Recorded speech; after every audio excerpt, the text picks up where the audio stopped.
सुस्थ रहिबा पई समस्तंकर इच्छा हेले घरोई उपचार करी सुस्थ रहिबा शरीर पई अत्यंत भल होइथाय। तेबे हळदी सह लेंबू व्यवहार करिबा मध्य शरीर पई लाभदायक होइथाय। हळदी और लेंबू रे एंटी इन्फ्लेमेटरी, एंटीऑक्सीडेंट एवं एंटीबायोटिक भली गुण रहिथिबा बेले vitamin E, vitamin C, sodium, potassium भली तत्व भरपूर रहिथाय, जहा शरीर पई अत्यंत हितकारक होइथाय।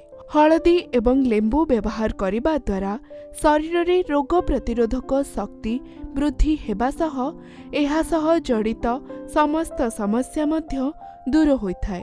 जेउ माने मानसिक चापरे पीड़ित रहुछंती सेमाने हळदी और लेंबू खाइबा द्वारा मानसिक चापरु मुक्त होई परिबे। प्रतिदिन लेंबू पानी सहित 1 चमच हळदी पीबा द्वारा ओजन नियंत्रण रे रहिथाय।